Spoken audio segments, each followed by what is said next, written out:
container, and here we have the first moth. At first glance, the first moth looks normal, but if we pick it up, we will probably notice something. This species likes to reveal the hind wings when they are being touched.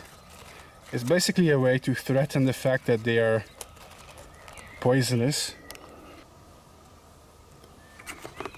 So for the first time in my life we are having the orange form, which is a lucky coincidence because this is the first time I wanted to make a moth cycles episode about this species.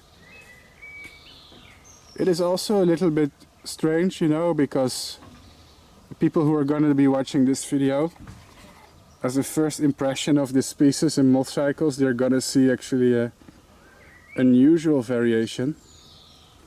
Now the difference is subtle, like the moth looks 90% normal, but it's the color of the hind wings that's, to be honest, quite different. It's the shade, it's the color. It's orange instead of red. Now for the Pokemon players here in this world, this is essentially a shiny Pokemon. So that's really cool. It's the first garden tiger moth in this episode with the orange aberration. Really cool. Really cute. Man, I love this species. It's really one of my favorites.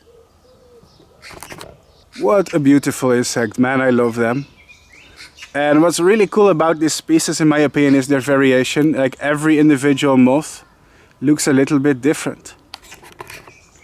I do hope that we will get some of the traditional red ones, because in the moth cycles, you know, in the web series moth cycles, I do want the animals to be representative of what they look like in the wild.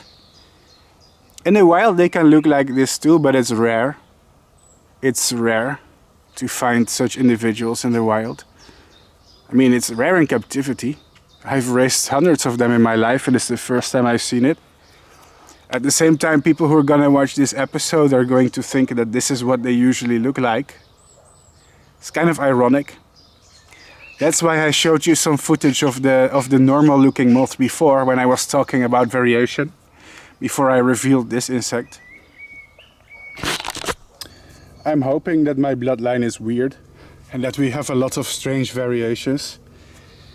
One of the things I would really like to show in moth cycles is the level of variation this species can have. And oh no, too blurry. And what better ways are there to demonstrate variation other than showing people variation? So yeah, I hope that I get a nice bloodline that has a cool color variations, so I can prove my point in this episode. Like, one of the things about breeding this moth is that you can breed this species many times. Like, you can do them 10 times, 20 times, 30 times, and every time you get a different result, because each time the moths have slightly different spots, a slightly different color, a slightly different size. I mean, they look mostly the same, but it's that small amount of variation that really does the trick.